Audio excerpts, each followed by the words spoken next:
FM.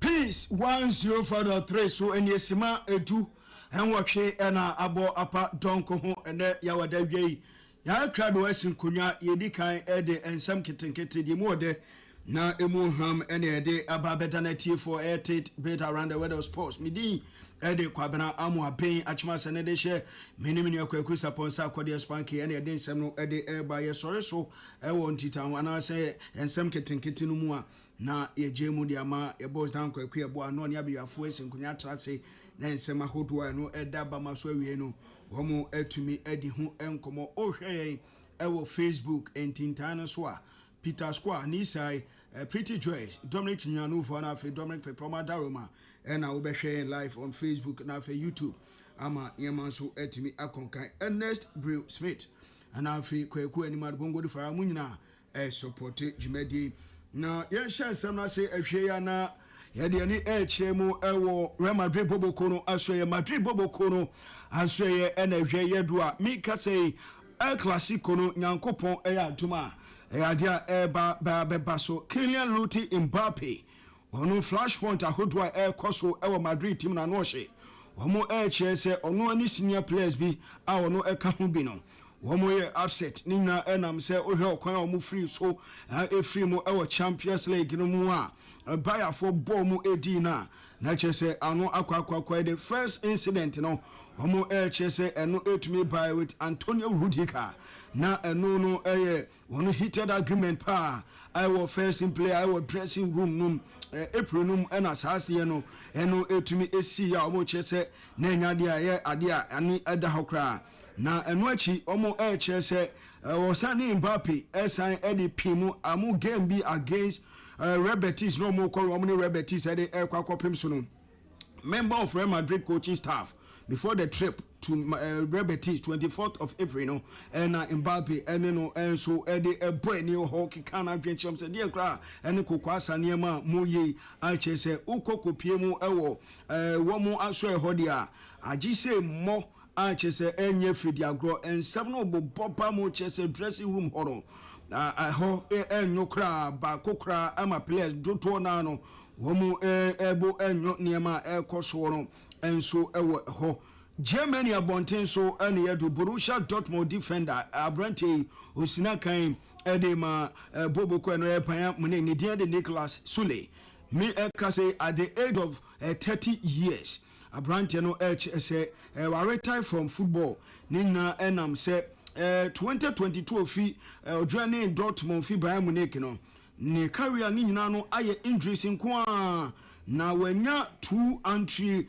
cruciate ligament ACL injuries ahodwa womu etuma ye no operation ewo ne nine ho ne nine saa eti ha na eha Abrante no ananui wo say prayer nanka wono de osusu se o anka ne ho kra etumi ato no kra awie ama se se de bibia edem se dintin ka oba ba behwe ama ne metimi akonkan a wasaba be prebio na prawo praye no eno o chese debi wanhweye na wantu no hofo na woye na adwense obekoso atoso atumi asia kan no ede ama Boboko eno Dortmund na obewie ne bọọbọ no sebe wanhwe a na okita crutches ene de ebenam enti enmanim ya wono ede ne bọọbọ ni nyina atumi ede na ba aba na wie ya ontoso nkoso ensi akan ebio Nicolas Sule asem ena yede ho semede ama T4 Casemiro so atotubi ede ama Jamie Carragher former Liverpool player na mobile care Manchester United ekofa Abrante Casemiro ede ni Real Madrid 2024 no Abrante no ebe PM enei games ahodo no de wabobia be se 159 games no wabo ede ama Manchester United in all competitions na no achi 26 goals and wa share and after making 13 assists at the United at the age of 34. Nanum ena oni TNT and Brazil weekend and a week you aquacodin kobo. And what say Jamaica Carragher nienti ano catch and say obaya na niemen ko yen famano United. Nankebeya onya football nebo at a highest level no. Was say enye bibia o ya ho ya jealousy ko say was say ahoye kun Jamaica Carragher.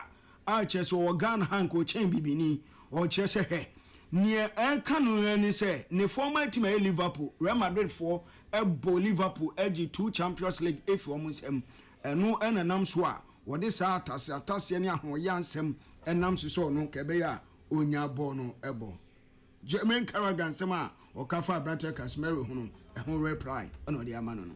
What do you want to Arsenal for? And so, yes, so I bet to just say Arsenal. I qualify for UEFA Champions League finals.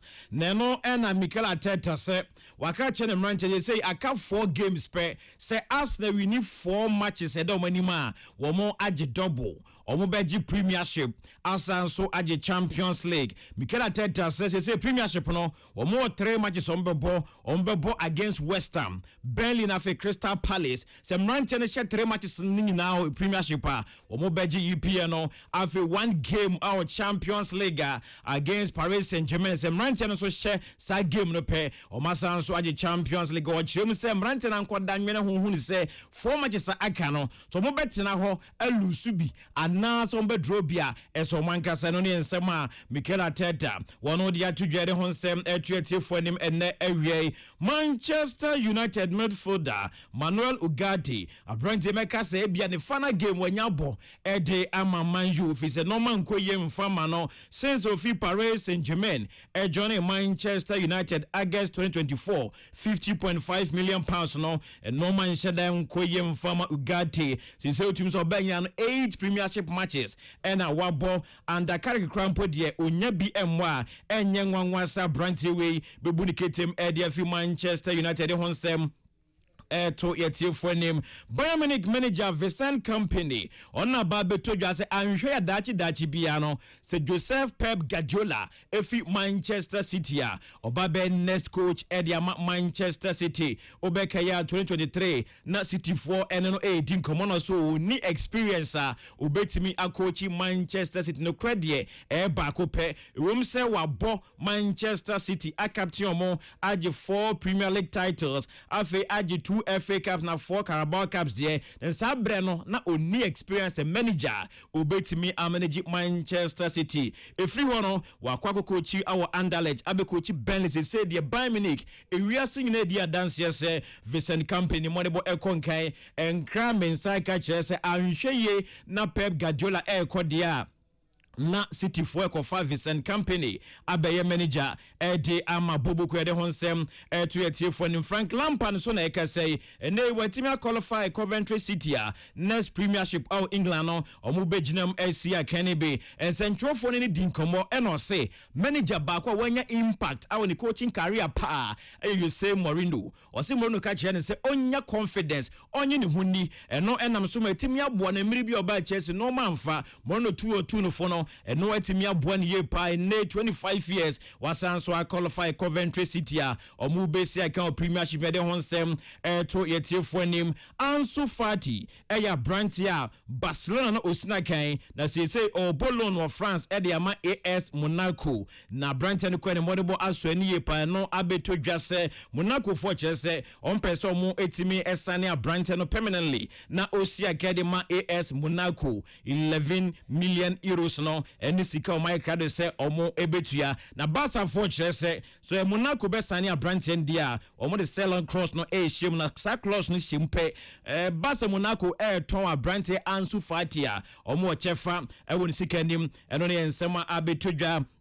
na yeka Barcelona honsem no wo manager Hansi Flick nso ni agent Pini Zahavi Mika say wakopie mo Barcelona okwhwe ama new contract a coach ne besan no bibia timi akoye a empenifo kire say Hansi Flick agipeni so besan so stand ne contract akopem 2028 as a head coach ede ama FC Barcelona ede honsem to yetiefo anim Liverpool empenifo kire say Arne Slot omono no edin komo say ono so nye penie no stand ne contract former Liverpool kopem 2029 Liverpool supporters then monya super and slot sanso be sign contract diamom na anhwe ya empanifo bi so kasa se contract no de man slot ne hu hia ne be yanko won sake no na new coach emra nenso se me no kasa die empanifo ya o madwen se on be sanso ma coach and slot asanso extend the contract as a head coach diamom Liverpool de honsem to etiefo nim enne awie yamfia ni nchemu ewo ensem fufro mu ananei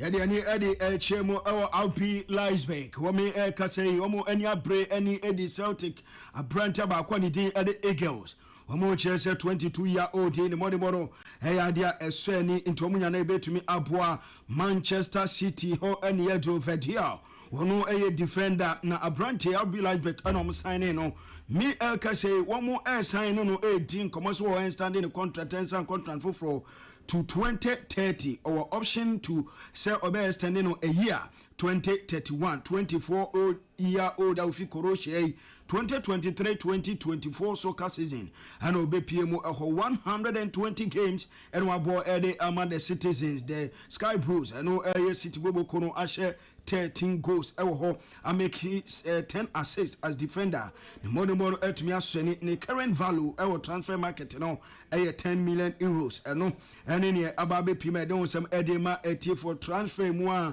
and a gusu ejna Manchester United for womuso enyabre womo chesa ka smell mo efi ho at the end of the season oko Inter Miami Major League Soccer no emu and they abu bobanye Elliot Anderson were not Nottingham Forest ye chesa United boboko no any dinachi Carlos Beleba or Brighton and Ho Albion former for that was Enfield Cameroon Tonali Newcastle United Italy near Branty 790 United any edumoche report bewie any se ekobase mnante United to me anyom dia the likes of Adams Alex Scott omunyina ewo Bournemouth anafe Martins Fernandes of West Ham United no womo ebetumi ahwe ama womo etumi ama niema etumi akọ enkan eno ene ne popa recruitment team no ahyase ne Adam Watson of Crystal Palace kasa Yao Gomez of Wolverhampton Wanderers womo nyina ewo ho na womo sa kire se Chiomeni awo Real Madrid no enso anhwe a womo nyina players a United scouting team no ahyase ehwe na omatumi ede ho enkomo abowram ama niema so etimi akọ nkan eho a yede ho nsem no ede ema etiefo na enei wohwe se de nhihye no ene niema etimi ekoso a na chese bibia edem se epru eho ede ensem no baba besi na mom ene tie ne yepa Gary Neville se osi Michael Carrick ne konso ani Gary Neville ne osi Michael Carrick osi ne konso ani se papa yempam na wiase de obi ye adwuma yemfa ne sika ne botom sika kra na etua ne ka na nipa ho ahinti no osi yempam no yenyi nadi osi emfa ho ne baabi o de Manchester United boboko no ababedu wono de ogina baabi ogina osi hwe Guardiola ne Arteta anyina coach hwe baabi o de team no akwa akokutu na mo probi na mo so o metoa so a mo probi addressing room yeti ne din mnante be kom ho atumi aye adwuma ne dia ono de na dwim no omo nkofa Luis Enrique ana Don Carlo Ancelotti on the 100% in opinion no ofo so nemom sempanifo so muntie no mbeja no atoa so dia ene no ono ne nsem aga never kasa na me kasa Pep Guardiola ansa no obeye din no team papa ben na wo coach ye La Masia eno fi han sana nei wamode no ebepie ma opani no ababe ni di one more obi opportunity no ankyere de obetumi aya na de na opese okika ho enso ho Chelsea next manager no so no obey inherited Roman Abramovich ni 85 million pounds parting gift no emu ebi enti eno so eno no ni na no details no ebetumi aba brenity mere ensem na edi esi ewo hana fi metumi asori so nemom memfanchia emfama Dr. Emmanuel Kwadwo Jones the chief executive officer of the Empire Domus Group. Dr. Emmanuel Kwadwo Jones, CEO for Empire Domus Group. Kwadwo mami encha baby abutu bia nyankopon enkoswa enka honye okese de wanim no edoso ne ma papa na fepa na eba den condolences so nko Mr. Lee Uopon barrier Uopon oyere Mrs. Gloria Lee efrim na omame Lee dodo na se shaba ono so efrim omame no oyere nyina efrim nyame adma kwese de Thanksgiving no pum ho na ebeba ne nyina ba beja St. Peter Damen Catholic Church ho no Mr. Lee ono manu ene abusuafo nyina no me mam ya kwa Nadu's Bakery so ma encham na fe until Lizzie Lizori so encham enti ano no enti no, Dr. Pepra, no. Once again, Dr. Emmanuel Kwejo Jones, CEO, Edma Empire Domus Group. Kwejo, Yamenka, na baby, I will be ano. Neo yen so any idea when him no endorse a chain you actually. Medin the Quabram being a chima senadation, minimum Quakus upon South Korea spanking against some Ediba, boss down Quacriboa, and I'll be a phone cradwa or more to us. Peace FM. We have the favorite male TV presenter, and Mr. Dan Propriawa won this one. A round of applause, yes. Dan Propriawa also takes home this wonderful one. All smiling. Yes, this is for you. And the television set as well. GN Electronics. A round of applause. I sense jealousy here. Don't worry, you get yours. So that will be a while. You go there, you take your cash, and when you're ready to leave, we'll have your television downstairs. You take it along. Peace FM. Peace FM. Daddy Lumbanie, Cedru Yawa Dabia, Dan Kwakuya Boa, a Peace Power Sports, and Amity, Yentiobia. Daddy Lumbanie, Cedru Yawa Dabia, Dan Kwakuya Boa, a Peace Power Sports, and Amity, Yentiobia. We have the favorite male TV presenter, and Mr. Dan Propriawa won this one. A round of applause, yes. Dan Propriawa also takes home this wonderful one. All smiling. Yes, this is for you. And the television set as well. GN Electronics. A round of applause. I sense jealousy here. Don't worry, you get yours. So that will be a while. You go there, you take your cash, and when you're ready to leave, we'll have your television downstairs. You take it along. Daddy Lumbanie, Cedru Yawa Dabia, Dan Kwakuya Boa, a Peace Power Sports, and Amity, Yentiobia. Daddy Lumbanie, Cedru Yawa Dabia, Dan Kwakuya Boa, a Peace Power Sports, and Amity, Yentiobia. We have the favorite male TV presenter, and Mr. Dan Propriawa won this one. A round of applause, yes. Dan Propriawa also takes home this wonderful one. All smiling. Yes, this is for you. Peace FM. Peace 104.3 Yamaha Emwakwaba Eba, the station with the vision. Peace 104.3. Yesim konyo ebe to adwena agudie kwan so ebre sem no yebedu adwen che de pia dwumade no achi ensem ne yehwe Ghana Athletics Association in collaboration with the Ministry of Sports and Recreation and all the stakeholders. Ghana is hosting the rest of Africa to a major athletics competition. The Legon Stadium will be the venue of attraction. Now, Yensaka Ora Ahmed, what's the cell name? I don't want to get it wrong. Bafo. Ahmed Bafo, Ghana Athletics Association Chief Executive Officer. Mr. Bafo Akwaba. Major also, in your penny. You a bit of billboards, a bit of social media promotion about the Athletics Championship at Airbus or Ghana. My boy, it's a preparation. I do say, me da say, me ni apeni. Me chiobia, me fa kwan we so me chiobia. Ghana Athletics in collaboration with the Ministry of Sports and Recreation and the local organizing committee, I put in place all the measures necessary for this championship to take place. As I talk to you right now, championship will start on the 12th of May up to the 17th of May. In the opening ceremony, the 11th of May, and 5 p.m. In the invite you Bias Ombra Legon Sports Stadium. Normally support athletics because I think the athletics is second to football and it is the number 1 ranked Olympic sports in Ghana. In the support from all looks and crannies. So be able to UG Sports Stadium. Come on the 12th up to the 17th of May. Until on the 12th, they see that bang. On the 12th, they basically have Wednesday, Until Wednesday, near opening ceremony. On the 12th, Wednesday, until opening ceremony on the 11th, which will be in the evening. Tuesday, no? Aye. Tuesday, 5 p.m. To God willing, next week, Tuesday, you may 5. Ghana for na Legon Stadium. Na opening ceremony no. Sanity. Okay. Yeah, let's talk about the opening ceremony. Oko event. People leave the event with memories. Oh, the opening ceremony was marvelous. Oh, the closing ceremony was marvelous. For instance, I was part of the African Games. Our closing and opening ceremonies became talk of the town.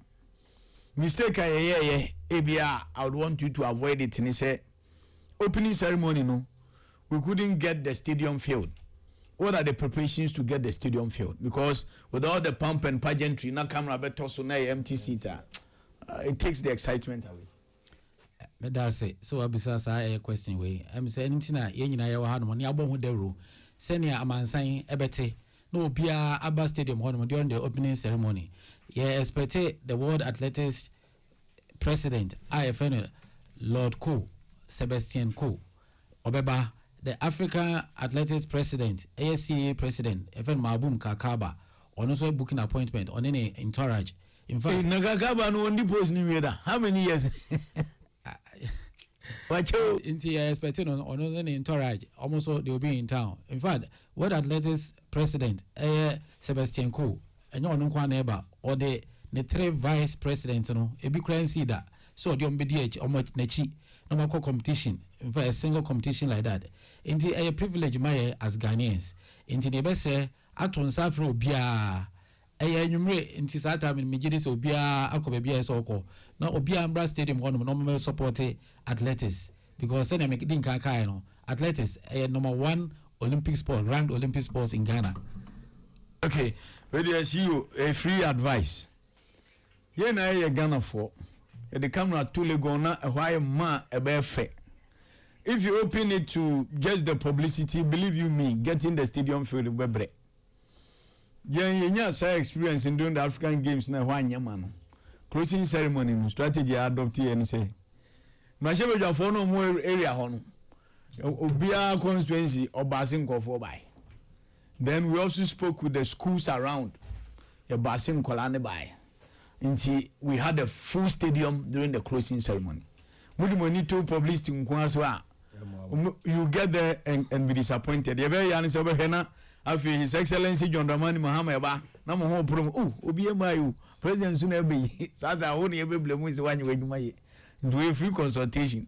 Don't rely only on publicity. And yes ebe blemu in the end. Me da say me tire ya no kakra. Okay. Say me da say watch me agina sa asem we so President of the Republic of Ghana, His Excellency John Dramani Mahama, Nyame Adom ono so beba. Into a occasion very, very, very big. Expectation is really high. Nadia Yapa say we program na President Ibana Honyema. Who prove say ye President Camp. Kotokone me wo media stance wana Lord come be frame say na do akogwa nanu akire Secretariat Guinea so man be a president wa besra no no akogwa nanu akire say ni 2 top teams ibo to mehwebi na di so ye best start ye ho hwe no league match no dey here di ave no maganya say menya announcement say you be a free gate oh still anfa di over advice now the man you know what the man no sisia no in fact they are two kwam da efa say be say ye ni yakohu John Dumelo on MP for ayawaso okay West Wagon and Adenta MP onso ye ni di nkita ho say onso beboa say ne be base school for no na em say during the period no schools ni be one more holidays into ye be bibia possible say we'll get the attraction there. In fact they will be cutting races I be say dey school for nkwala no e dey omoye there will be some relay events in between the main championship no you best start anapa there 9 a.m. near close to 12 near break kakra near bar between 3 near close around by 6 p.m. in between 12 and 3 no ye be nya event bi e be show no say ne be exciting nti nkwala na ye ne omo kasa ye ne schools a omo around na kasa san so ne expect say MP no no John Dumelo ne Adenta Medina MP no ono nso betumi aboa na yabase amanfo se ne ya woka no nti we will dwell on that experience and get people to come na kakra na mo so betumi aboa no mo so mo moya ne ntumi Enfield Stadium ono. Okay, so yen hwe facilities yenim say Legon Stadium the ye yenche and the tartan tracks is one of the best in Africa. You sign a warm up tartan track, but in recent times na yen and Jofoni complaining has to folk about across to the Yesha or my after all of a sudden the Legon go home, but you know be the see tartan tracks so minim why all these checks are your tracks no are they in good shape? It's in a good shape at the moment. In fact, yenya representative from CA on the inspection of the track. In fact, enye tartan a Mondo track, one of the best. It's a mistake here, no. Because Mondo for na but because tartan like into we are friend tartan track. I get it. Into one of the best track you can ever get in the world, not just in Africa. Samosha one of those tracks now Omorane just the World Relay Championship or Botswana no is similar to this one. You are right. It's world approved. From now up to the competition, before competition starts, you per se you money clean wash pa na the originality no edini pie.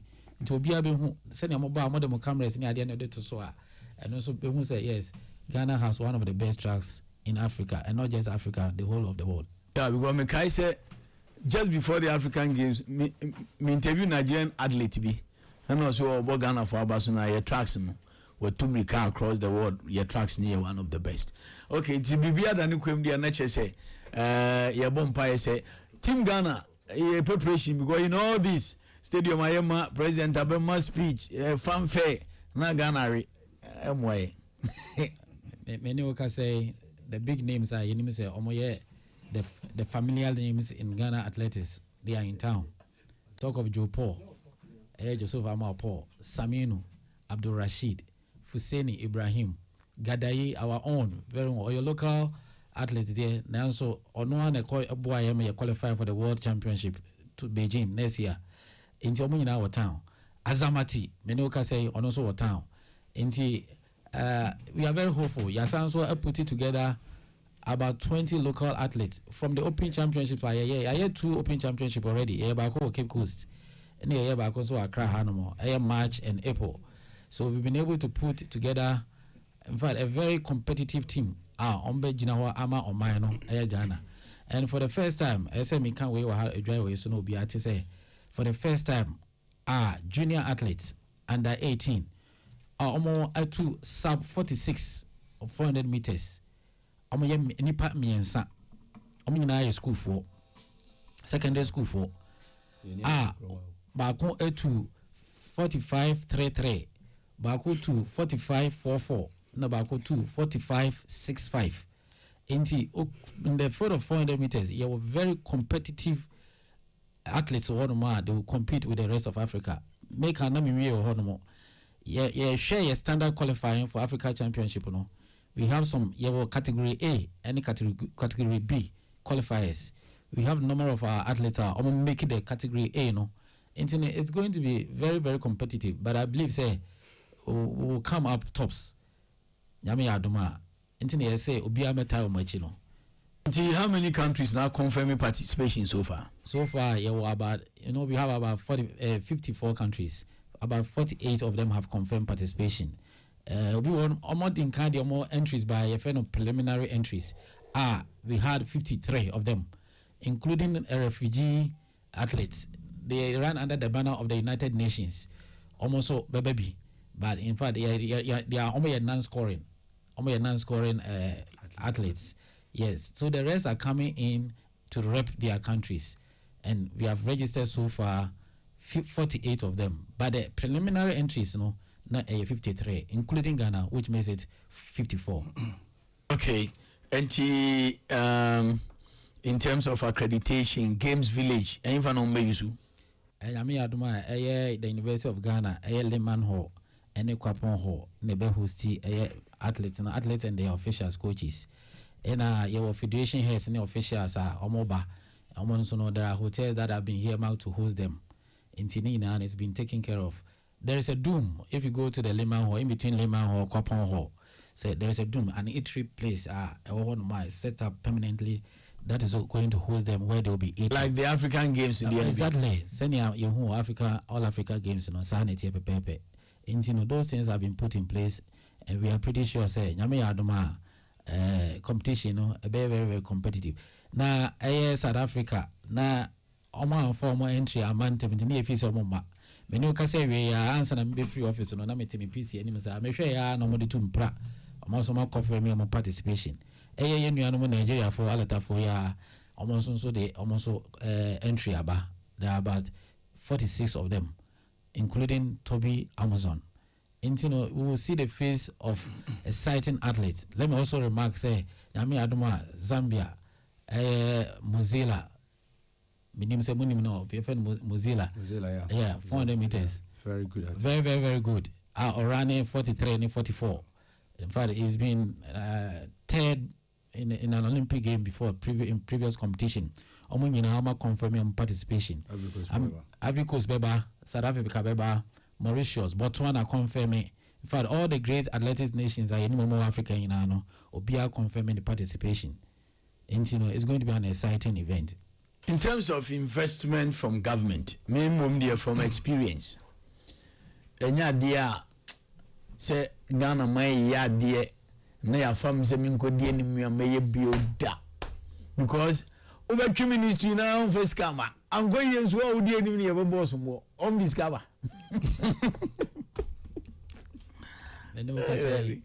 So I'm say preparation be no yenya the ministry support up to this point. In areas Biana, yeah. And I got winning the area. And I got question is already answer. I got winning the area. They don't count doing answer very great. Mr. President.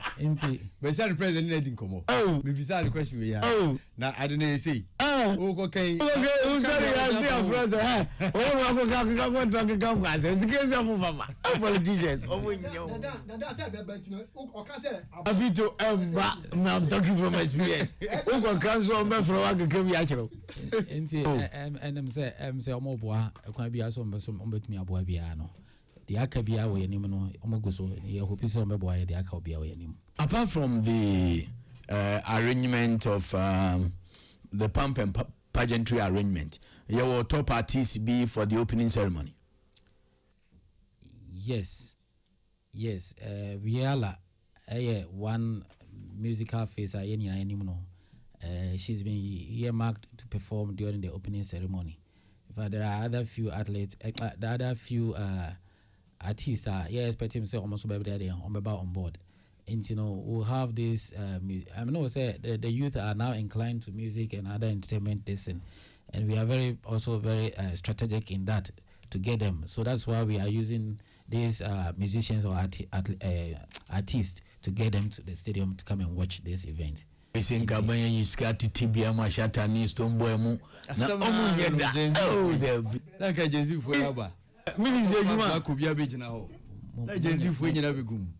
public committee power for Ghana minya. Oh, Ghana mufamba. Why would you immunize is a winning the away because Unkreska. Uncle cancel accreditation.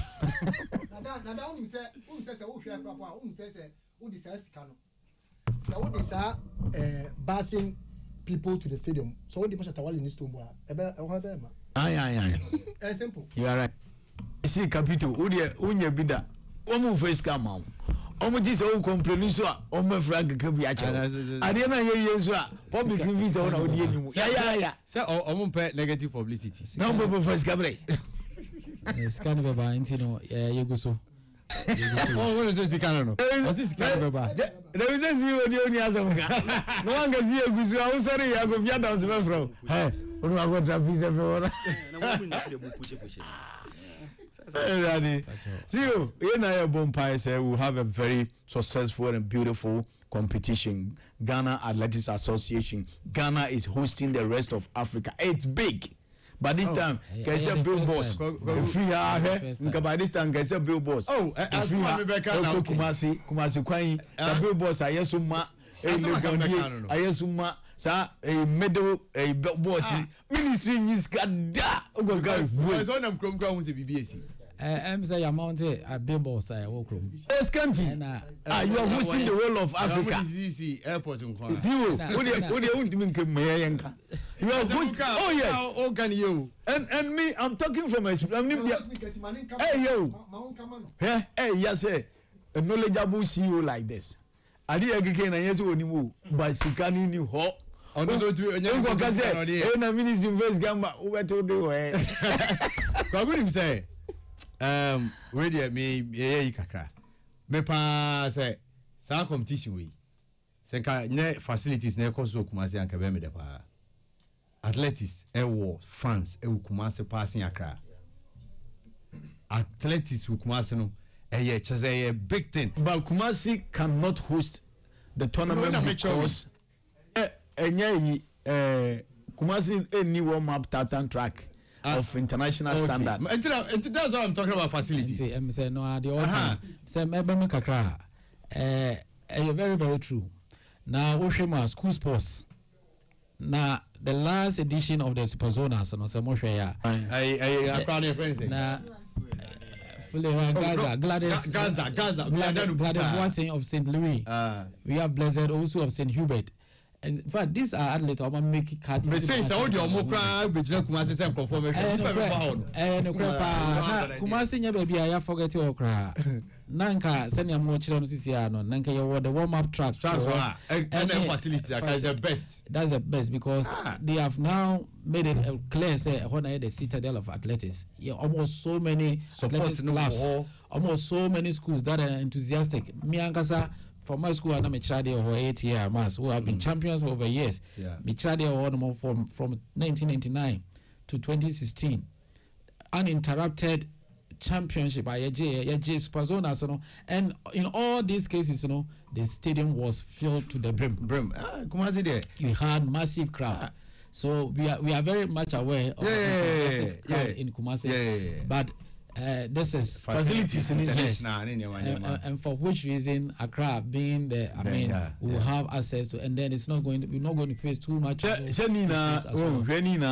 Politicians lakadasika attitude towards sports, because originally the African Games, the original plan is Nkeyenu Kumasi, Cape Coast, and Accra, but first camera hey edikaya ekra na sawo ma track ya yekin ebi Cape Coast enga any problem me see the same thing they show the whole of Africa is coming to Ghana.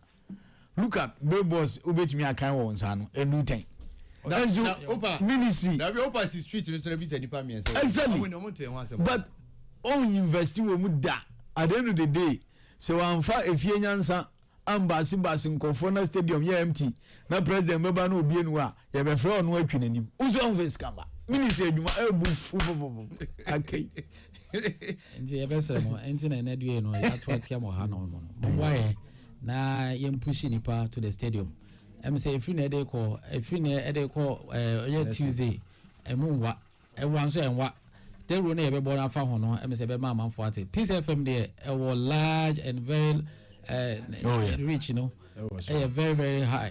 And let me tell you that it doesn't matter. We can get people traveling all the way from Upper East, Upper West, Kumasi to come and watch. So let's use your medium to get. We will also try to put in our effort every morning at least. So who's schedule will be announcing them. It will be part of creating excitement. And the event and also be public. Remember outline of program. Send a event by each day. Not me patrol. See what they say. Okay, see if you have the run us through. If you have the event. No, I would have to look into the lesson. So my chairman send a bay. I mean, person send your kind. Many agent who send a pamo person. Okay. The general account to now by discussion. Yeah, generated that way. Every morning in your shows. Let me say you say omo dedicated channel e be show ana. Me you say well see you the answer. GH1. Yes, I think they have the AIB. AIB. Yes, you until all the feed will be tapped from there. I think that they have the OV van that is able, and it's one of the best in Africa. Let me put it that way. But how about social media? Yes, we are also in touch with the social media, the influencers as well. No, we are looking at streaming and all those things. Yes, all these things have been put in place. Ideally, see you with the menu of Jumadia. But I think say almost structure in here streaming quality Mama because the rest of Africa they will watch from you. Exactly. So exactly. Take a streaming no revenue stream they by easy. And no crab between aboamo. Yeah. So Anna sa dedicated channel na make no. At least say ba kwa bia e wenum the traffic feed na mon spread it now more so you airtime on me because the thing is that let people have a feel of it. Yes, in fact the what kind of my main retreat is yes, that is what is going to happen. People will have access to the feed and then broadcast it on their social media platforms. I mean, it's and television network. And that's yes, all television networks. Okay, because how about so far Munyan launching a website? We have a dedicated website. That's the Ghana Athletics website. No, I mean website for the tournament. That was a before the tournament. No, we have not generated that one. But okay. There is a media team that is behind the scenes putting things together, a bit pushy. Some of these. Minimum someone who say jingle be koswa. Jingle they pushy. No, they are just about not the air can say Danny King. Ghana Athletics Association was site. Maybe I'm on YouTube channel. Yes, all the so maybe for this particular competition, which we are creating the link, Momo the name the link. Streaming. Yes. We will share that one. We have this website. We will share that one with you. Because I never bomb. I mean, I never bomb. Your dedicated platform channels are. The Ghana for Nansha.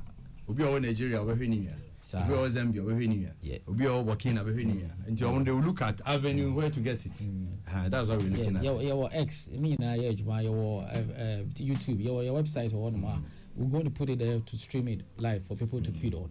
So that is taken care of. And mo yen so mo hwe and the company Bena assist me with scoring needs anyone. Your company be from Poland. Okay. Yes, or they are going to assist that with the scoring and then the timer, the photo finish machine. From Poland, there are about 4 of them. Accreditation. Accreditation. We have a team almost doing accreditation. Accreditation links. No, I'm so much shared so people have already registered a long time ago. They are a team that is also responsible for that area too. And let me also take you through this that. Locally, you're sponsor from Piva Water and Mineral Company, a Ghanaian owned beverage and water company. Almost air support here, also Sansuna, Hushi, rice and energy drink. Almost also Yasekakra, almost Eboa. Mefasa Kwanya, so na Yada Omase. Yes, Oliver asked for more. And more, I'm about board there, but the Yen until Bia what's Atlantis, Munsembiano, Yenim say. We have so many lovers of athletics and just can athletics they say it's a politicians in discussion GMPC for no more fastest athletics I wonder GMPC they say private no but say it will be private but they were supporting it so at least we cried there we a huge send your mind there that's what I'm looking at I do have interest the interest discussion I'm say we are trying to get everyone on board all the big companies like you have mentioned. GMPC is one of those big that have been in athletics for a long time. We enjoy always say sometimes in a process it take a bit of bureaucracy you so focus here but you should medium way near invite you so be board no support the athletics. Okay, maybe just see you Muna Kobe your comment on the Ghana Athletics Association, the ministry, Ghana hosting the rest of Africa. Koku is huge. Na kamehwe say me penny Bob sini. Ozenka DVC because say mo yi bi pen no. You tap more experience. Okay, be answer okay because we can check that. So that when the committee meet, they will put all those things because we learn from experience. So that okay, ne mo akwanya se ko bi ma you do differently. So no. On my idea what they've done. Mineba was share several times our ministry. And I don't know a energy drink for no. I do number yes, washing for number. They've done well. I mean, and we had to say the African Games now we and the only thing is that we need only athletics. The whole of Africa they are backroom house. And in terms of business, in terms of the never be neighbor big. And today I was saying Cabano, and when you come next because you say Scasa no moment to be Cabano Mushia Charlie. The same dynamic. And the publicity, the publicity. Eventually, as a Miami co jubilees, Namiko President Chelsea Massa, or my name Guasi. And the President Emma, Minister of Information, ever support here because they were not releasing the money for the publicity. So if you didn't get that opportunity, I will call President. Now, if your friends see you, I'm going to be a coquille boy. Now, John Mama, what was anything? Oh, can't I complain recreation? And there, Yanni say, we say, Omuye, Nka, Omanga said, Yusufi Yansa. Maybe President Webano Yamtia. Don't take the blame. Of course, someone you be someone I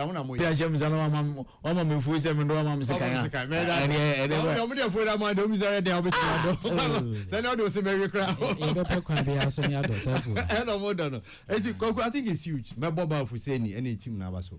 Oh my idea, Papa. I think it's the first time in a long while. Anyway, me follow athletics. Me say I host to Africa. That's the first time. This is the first time. That's the first time. This is the first time. I'm saying no new facilities in NB. And you see, Nina so call African Games, you know. African Games are Japadio, near Tiana, I can't say Hunu, Sabi, Yamin Fancher, Mufancher radio so. Japadio because San Stadium next you know, and they are Maho Quine. Ama, we air Coso. And I'm the host and I'm going to African Games are warm. One you say, it is almost a game village. But I buy okay, and a air conditioned wedding, and a way wedding, and I almost still in the video with you. I'm my idea, yet Damasi, any of mine, Yansuno, Yahon, Cocky, better tree. You better say ministry, no. As I say, honorable, work up on some also do. Work up when you, the entry we need me, if you are, if you are focused on work up. And I say, Omolanche, Commonwealth Games. Commonwealth Games is only the Games Village, Abba. I'm saying Commonwealth African House. And the Omaya Ghana House. General as in Chief of Staff, Emma, Honorable Setepe, and then pay for be in a year. Mobile pound, one come. But who's another way? And also by Boama Commonwealth, no, because we are almost back Commonwealth, Nibi. At least every Commonwealth countries home. So, and the young far we know as a Boa Cross preparation ground. And my athlete, you know, in the better ministry is a more winning call. Scanning the also more mono. Oh, yes, blasters are more chamber. Blasters. Now, the athletes no more rooms of no Charlie, Mr. Graham Raho. Sadu. Ebeba, Antino. Ghana, I will see the rest of Africa. I think it's a very good thing. As you know, supporting a publicity no conim. It's really a big deal. Almost sending me a message on Facebook. I don't know how they got to know my handle, but almost tagging me because it seems that me follow African Games. Anytime the athletics, something is about to happen. I get feed on my Facebook. It's a big deal.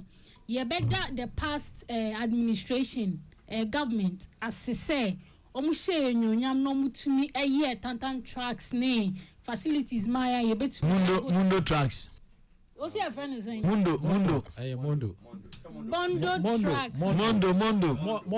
Mondo tracks. You bet me the. Where's the call fire then? Mondo tracks. You bet me the. You bet me the. Are hosting international tournament. Me we share about saying in mountain now well.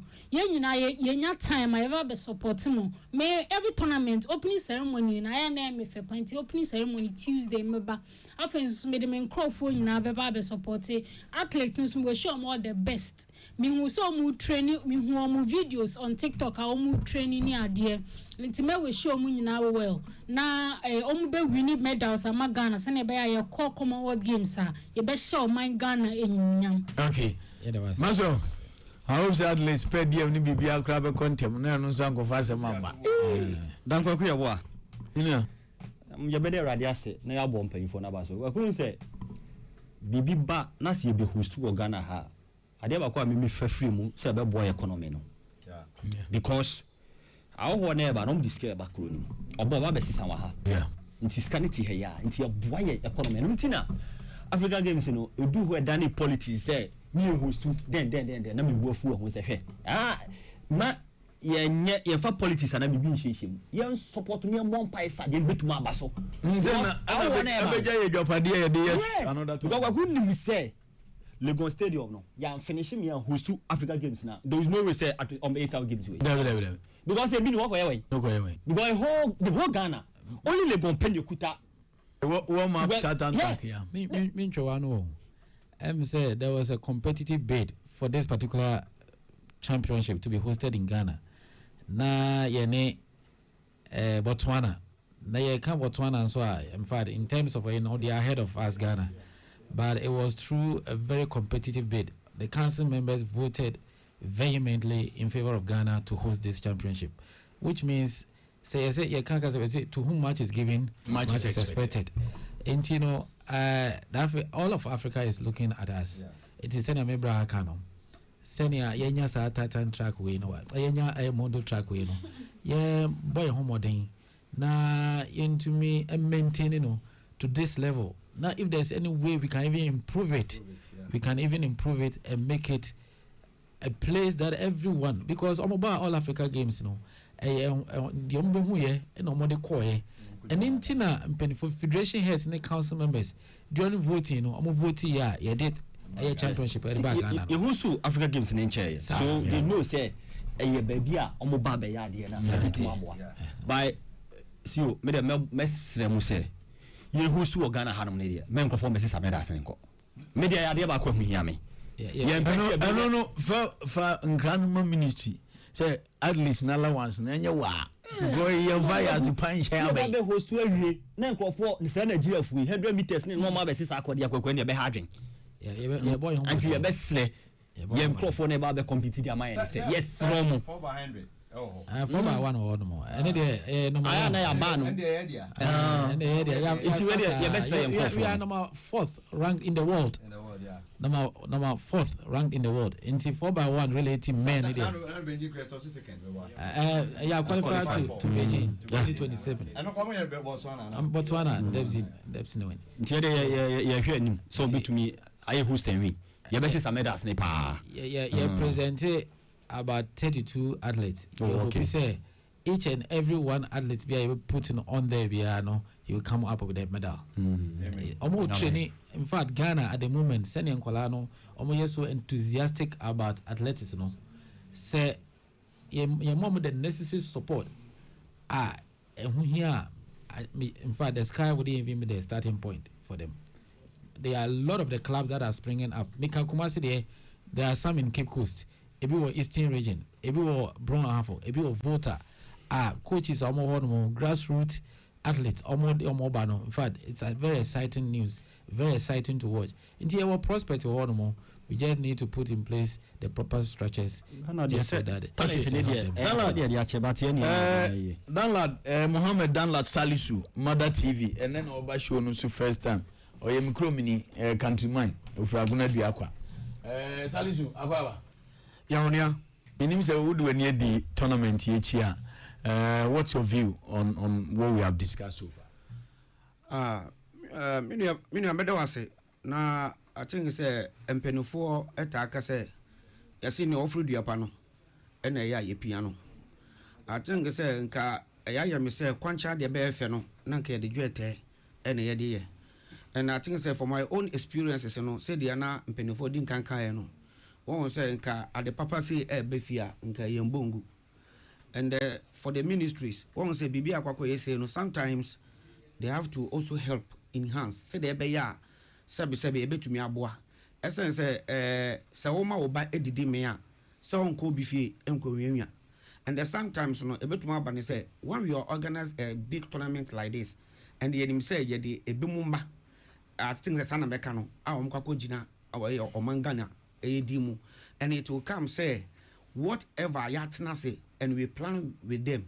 Never could say disappointment be baby moi, and none of sometimes on a did lose at the Eba. but ye di nyoma bibia eto on points na ekoba ne se de e wo se je ne won hyehye ye e wo se ye di ma omu nyinara no I think say nkora no so be yire omo se on betumi age medals no e de ama eye oman kronkron Ghana what I say I think say sideway abutifo no so be kaya amputee yeah omo ni sa won so be kaya dan one say omo koye that is the tournament omo koye ekokoye ya onkoba ya afide then nothing comes in so what I say any na no idea is against yankasa yen field of place so what I say but say you be use this big opportunities na say be say this big tournament is coming on and say yankasa be invest into this tournament here why not say Omangana we can't even have a support and answer yen to me emboamo into this organization I think say a big platform who to me say CEO na aka say opening way back we move back in the other African countries so eba support so we have to all encourage them and the support sir yes you what I was saying so you push on then we have to do it down. Okay, Gavido. Yaman Kamriku, former captain Accra Hearts of Folk, and the old Camry Castle and your ball. Dan, no. Me say Oja say ball must be very athletic. Yeah, exactly. And so for ne primary school na me tumi kapa. Anti na to you overlapping san. And no me in fact manage ho. Obutu na trainer ni me ke. Manage ho. Na Dan, say Bibian catch sir, a very good cause. In fact, every day me share on my advertisement or TV so and it's very effective. For that one, I know. Dan make say aka emretia we akai be 5 days mesre ka aka metro mass buses ka omo brandy exactly omo brandy ministry first can buy obeda brandy omo brandy na ka omo sa ama metro mass na ide aye say adwuma no basi carnation circle kaswa scam my me county I think say ka branding na ekoso me no ka say branding na ekoso release buses no be my branding a change no omo nyele ntem eguso say we see ka cha o aduane ntem so dan na ka omo ma free bus no buses no enya available o say baby ti say kaswa carnation circle Madina, you know what I'm saying? All these places, no, now you're never going to running from Mungwa, Edeba. I think say Ebema, a hobby macra manabos, one real cry. Madam, a free and I say, a frigate, yes, my main fan can a frigate. Now, Kamu Yakamasa the feeding crown. Oh, Dan. Okay. Dan. 9 a.m. There even the African Games journalists in the feedy one. Young feedy supporters. You can if you supporters also count. But journalists count. Journalists in the but I don't know for this one. African Games. African Games in the feedy journalists. As you we move feedy journalists, Anna. Mepacho ye nya sanshire ba obi no obeba ye be jane sa kwa. Okay. Me da say no kremu me who advertise me who advert no kind na me ba no timi nchem kan say okum this one there in fact now I was very interested say we there me so kwa so makohwe ni in fact and no kwa me ka say me kwakohwe ni na bi in fact now I was very interested for the first time say bibi sa no me na minya sa o pepa ne say me kwakohwe bi ntino we there ye ka che Ghana phone na say mo ma ye na ye fa ahodi and tight na enye kama LSU o final message ninja akwan na fe yen fa your football to aso me fa akwan yen so bi na mada obi bia ase ye nua pani dan any penny for mo try share studio animal me say mo nyina ma follow athletics no ma hu de ekọ in fact the aka we ni ye kutu e bi na so encourage senior capital be kan CCA no em say ye betimi enya basisa ye betimi di o ma bas stadium ono mo aba be support a good suggestion ye be support ye be sum na ya hwede ye betimi ayafa ho nti asida na ye de mo bibia. We thank you very much. We thank everyone for supporting athletics. We believe that in the end success shall be ours, whatever be the situation, whether it is an adversity, whether it is a challenge, we shall turn it into success, into Yadamasipa. Okay. That's Siora Ahmed Bafo, Chief Executive Officer, Ghana Athletics Association. And I'm going to tell you, Capito Traho. Capito, your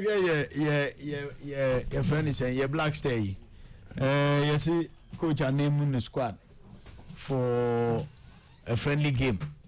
20 date Maso 23rd. 23rd of this month. This month, yeah. Nature asema me kan unse no kure. Because from 23rd to 11 June I start to World Cup. There's a coach, 2 weeks to prepare the Black Stars for the World Cup. Na mo be kan kura che Ghana for say mo reduce your expectation. Say ball in kanu kure eto last we the nyame ase. Ba coach you 2 weeks pen. Mo da na Black Stars kwa Cup. O kwede. Ne kan be den so me kan. Say be kan kura che union. No kura kan de o kan che union e de. O kan no pa no nsia yume no nsia o ko madu. Bada o ma Ghana for ti ase say.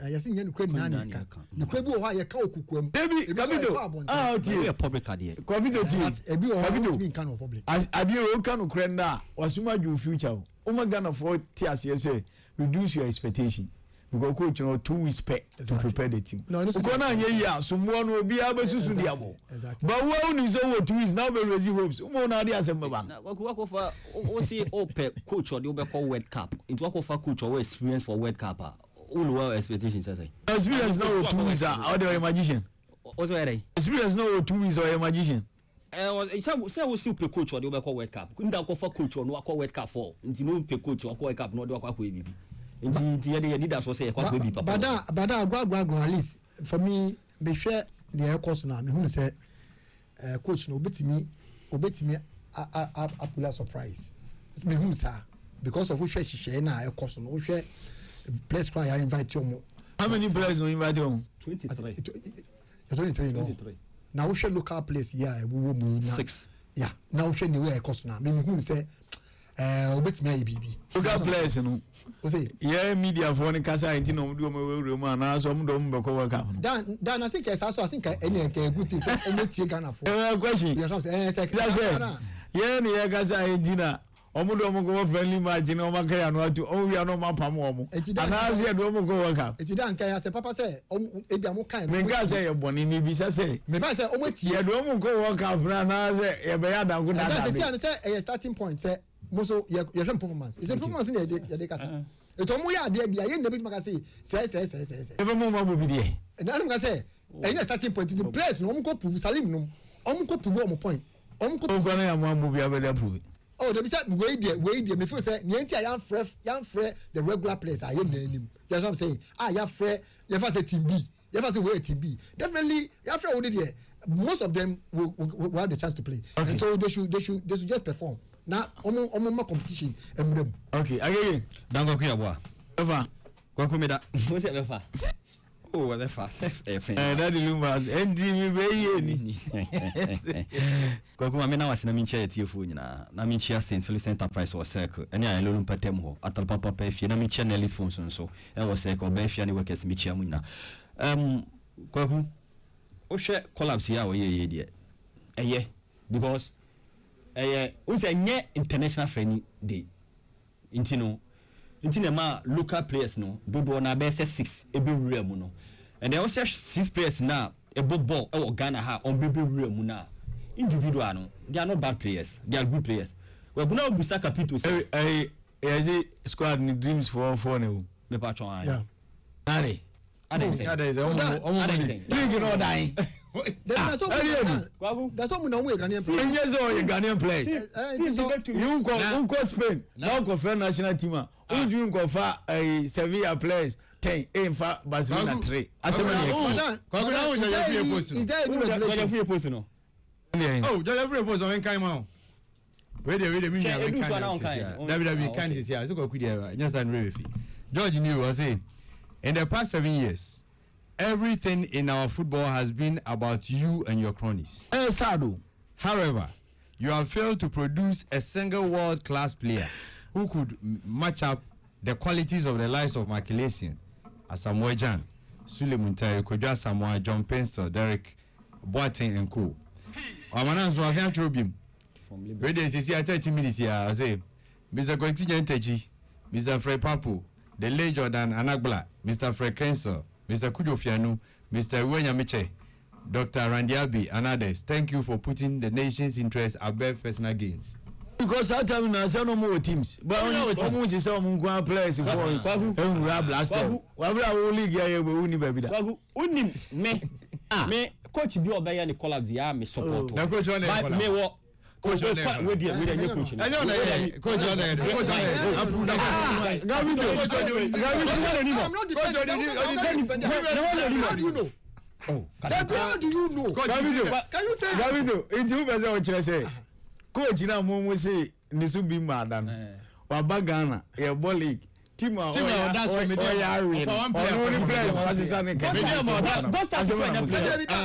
But Dan, you see that's for one player. You see when it comes to football, mama yen obi o wa a team performance cannot affect all the players. That's what you have to understand. Gavido, let's be realistic here. Nobody can convince me say league ni say dreams are so dying. I'm not 10. I'm not 11 baby. The first 11. And one really so but yeah, bear 8 and bear 6 between 6 the teams now that 1 up to 700 home players no be anyadi. Oh, that me can say that who say Dan capital yem facing reality secretary kunye F president. There's no way say dream service benya 4 players on. I'm not supporting realistic. Me can in terms of call up no. Call up here discussing. But me Capito your time no go. But me will problem with the real collapse in same time say no. A senior national team. So you call free player or Barcelona B. Anybody say try a cat player. It's wrong. I'll never Barcelona B. I got for Blasters. National team. So senior national team call up from Barcelona B. It's about consistency. No. Yes, Anna. Yes, Anna. You know what? Your national team. No. You know what? Your national team. No, never. Senior national team. Never. Don't say that. It's not about countries. It's about big intelligence of England. England, Arsenal. Oh, be Anna. And it's all plus. No, you know what? Your national team. They are wrong. I am imagining. No problem.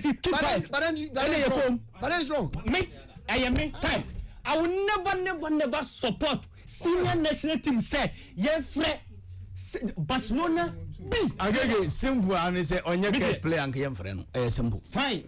And the other people need players where Europe or mobile junior team. Because you can't tell me say House of Folk I will as a player friend senior national team. No. First division player for now. Yes, I know. Say boy or Barcelona B. It is say onumbo ebo. And this is in a call by this time, as I was saying, and Kawanya Premier Team Nibi, maybe sad and near flat, well, I put. Oh, is it League 2 saying? What was the baby? Your national team, I see a page national team, every do baby, because your countries the Brewa, big country, top countries, there was no way say. On the flat of senior national team, on the flat lower players, and they are come senior national team. And you're catching managing and game friend. Me collapse we know. Me support, but a bit is House of central defender. SBC, me na me share senka SB club. But coach here, on only collapse. Oh, on only collapse. You see we go kuna busaka Capito say. You do call World Cup nana. We go ya ma chance. Kona kobo obo a ene yehwe ne oye no eti local players 6 local players no ekrofo osu CFA local players omo kono no e was say because 23 players they may sure say obi abebo ball ni bi obi abebo bi nti omo mpuhu that's teams e Ghana ya 18 na yama mu chances a unkwan wafa 2 asa go for player ba ko abrocha kan 3 ade right koku na you coach person dey baby ba nipa 18 mo cha the SS unkwan wafa 2 ade me minim say call up we nye coach na ye ebe Desmond no na ye Desmond fe no omo na ye call up no because coach no ba no ye boy yo hwe bi da hwan no nim no on hwe bi no ho bia and now be samia somebody like Aban or a play bi an penasempa last season no form papa but this season form ad this is quite starting cry na say but you see what they put and minimum criteria modify players no are you for player bi friends, Gold Stars. I'm gonna play with friend Atakumi. Almost striker no. Fantastic player. I think the mono go kill him so no that second. Fantastic player. Ghana Lions or that. Ni penny we are for. Young you know. Get managing and get friend. Kobeko. Ana them say do have been so much say na because media must say far Salim no. Omo player bi na no na shegu. Enra omo ne friend say no. I'm Chelsea. On the shegu. Omo body TV. Fantastic player. Me nim dia omo dey share the Fair Boys no. But you see, say coach no obanga go help mo. Obama opportunity. To help mo we are now free say omo na opa. Oh yeah. Because we try to call up na nature say omo a ya kire omo say we need the potential omo betimi aba Blasters no dey. One flow bia. So what I say. So as opportunity so okwo we no ebi no be returnees. Ebi no ma ba sign ko. So and was Sunday or more about Nation FC Razak, a friend saying Razak Simpson. But oh, the Emma coach opportunity. I use so a Falajan. And I'm making a or taking or the team not qualify for Turkish or Momo as Mary Majid. So Majid cried here a plan Hano because not a part of the team.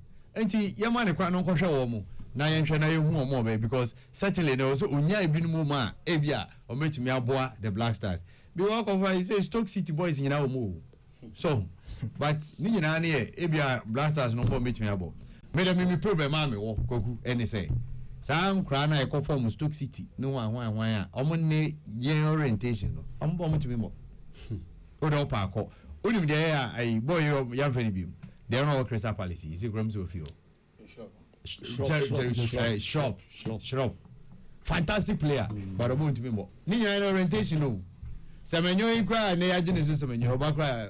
No, Man City supporters are starting. The end the brother nya asem. But the honor obo. But me because say onye part of yen crop for intino. Na ne boy din. And to the your man that benefit of the doubt. Me da say DKY. We ma me fa kwanya we na me we she kotoko hene.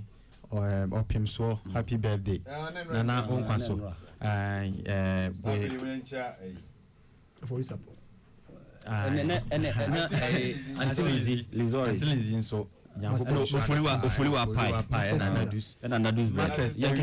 masters for best try we nti masters pizza we omo share chi omo my lunch nti omunua ne de capito de bia oka say omunua ne de and no pizza no yenko back to nsem ya so say we dey who ni say clearly no Blasters B say Barcelona B team B enti say Barcelona B wo ma ni ba say B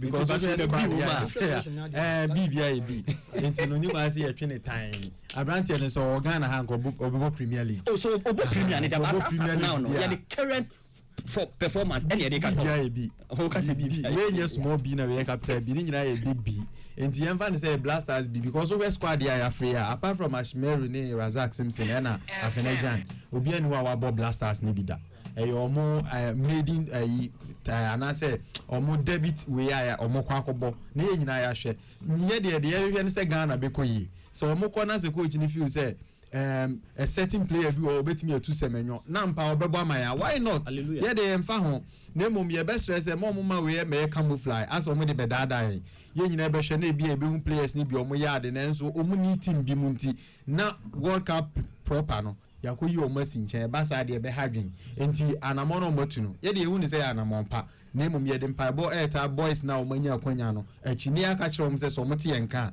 omo share 18 clubs na Ghana han so be register 23 players cry now multiplier the players do a ye wo na se wo wanya kwanya na wo kwa kugina Ghana name for this friendly matches to prove say also a potential player for Blasters they should grab this opportunity they should leverage it now omo konko ye ne me beboa na Ghana fa into my perfra me that say Dan I think say that must say let me go to work out the other oh me kasa yo oh Samuel me kasa DK made us say DK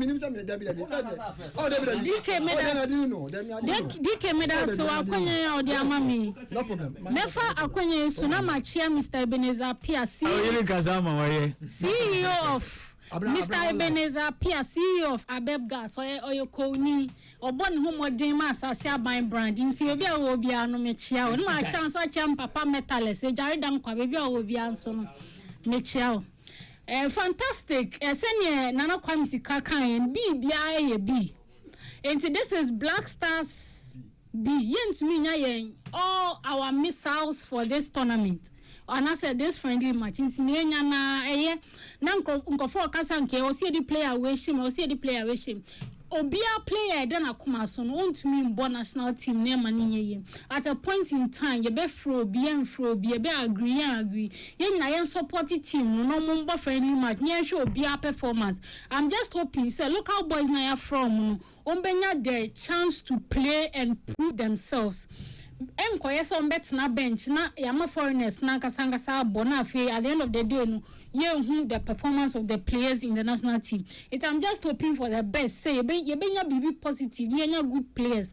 Near they can't adala na ye won say na be a World Cup no wetin akwaji trophy no because me say the my expectation is very high. Me more very high expectation say ye World Cup no akwaje. Saying DK saying ye kwakoje ye nya be nipa be 20 coach broni coach chese ne so experience de bimba wiase mu hada enya over 20 backroom staff amano experience ye kwakoje World Cup ni tinu nyongini bi na bo da bra o yare me expectations World Cup. The World Cup we must go and we must perform and we must lift the trophy. Into me, that is it. I'm hoping for good players to go and lift the trophy for Ghana and make Ghana sports proud. You Dala Zalizu. Dan. Me just say Empenifo Kasa, and we are talking about football. Football enye adikeka ye soro a ye kana keke anase ye nkonkobo keke ye hu 23 man squad a coach yaye ediaba. And every day when I was sitting on my program asema ya na me kan say e was say ye ma nkwala no chances no almost mbe prove potential e wo mumu, and the day is what we see. When we say 20 man squad ye hwemu ampa ye hu say ye Ghana Premier League players ni bi ewum, and the days the trials are ye ko akakobo against Mexico, and you know Mexico is not going to bring these local players and some of their key players are in there. So for my own analysis HRSL in Kayeko friendly match against Mexico identity and then coaches no and for some of the key players be and mix it and I didn't acquire local derby yes ana how but young kai bibi in football say any score line a record what the can say you call this a Mexico share a record at the all you call no you call lusu a record you call your kwasha a record at the man. Now, me papa eka sembi concern about Aziz or Barcelona B, and the me say na argument be koso say there's no world club team beer country all in World Cup about on for local derby player and count. I think that the American match what him say Aziz to come and play in a blaster role say no. Me problem. I don't have any doubt. But the me can say, and Kolana Mudu normally 23 months squad way work up and do and no moon none ebeko. Okay. But definitely you bring any pabesa bakum nubia you do on count. So Ghana was trying to tell us there, Omaya ready say for the World Cup, they are going to stand in a play of Ayo Oman Ghana. So what I say. So this friendly match against Mexico, and this is the players that he selected now. Many coach no Ayajane. Okay. Yeah, that's it. Everyone in here to some extent, mini coach ni ya Ajane. But the fact say every ni ya fan moi because Uba and Wunya of first 11. na waka say oh when first 11 on ntimi nkopɛ nkola bi mbɛka ho you get it even your regular team no unu omu ni interaction so this would have been the first opportunity to interact with your regulars nka time we mu dia ɛna nka waka say oh me kopɛ we mu bia become a regular team one perfect but time no I doubt say bebo no but yenhwe Capito na dia we ra kasa mo Dan in fact and let me nim ku ya fa me ho but me fan sa down say this down say no kura mu say football with division matters but not all the most important thing is about the intelligence of the player player dream or the ball in here and division and obibo premier doesn't mean ball watch obi or second division or see it yes sir that's how football is you know what I'm saying so and you obibo second division television t or nya there no say if it's about affiliation no many problem and look no me nya one of it but if it's no problem but when it comes to say obi or third division your friend aba my main example typical example say time now local players na friend or blasters obi about 90 minutes every week obi so foreign every on the bench you can't compare that player to me you know what I'm saying but then that is football it's no or what foreign doesn't mean so the ball watch me idea me tia it's the same comparison na was you no obibo premier no obibo second division it doesn't qualify that person obibo premier say obibo watch no second division no so ni na me a player no the performance I oba be put up that's what I'm saying say you mu be na your local players but your bomber foreign player transfer so normally football you can't determine by division or status of the player but the most important thing is about performance it me feel say we no e yakonya kese di ma players ni na say we there omko prove salim no omko prove you know coach say asimesi no am smith mi abo I think say ye na dey support e dey e mo na omu prove to the organization yen so no ye man akonya no yetimi ayede yetimi prove yourselves I think that is the most important thing now more than where the akonya kakra bia Mr. TV Musa former president of Hearts of Folk how they me call Hearts of Folk or your Hearts Arsenal papa no see me fan to Ghana for him say Arsenal are qualified for a year Champions League no finals no or no or your rep when it comes to the whole Ghana on no rep Edma Arsenal no obia woni jimu say o pese o join fans no Arsenal fans no be pacho bomodian humi na men direct na ko TV Musa na onfa mo ntwa Jordan right now shenintia okay ya sorry jumedi no so na Yebesan Ediesia Biazda Kesien Koma Yamankwamreku former captain Hearts of Folk Danla Salisu Mohammed Mothers TV Maswagege 205 Nana Kwame Sika Estaduma Kon Abna Speed Omuna Ebu Ajumedie no Dachi na mo aben any Kwekusa Ponsako de MITB from around the world of sports any mado and so Eboa production no Yame Aduma Ebesen Ediesia the producers and say Dreams FC players no more 2 and they are managing no Basabi in country into a total of 4 a total of 3 and that is the point of correction Nyame Aduma Ebesen Ediesia Biakram Peace FM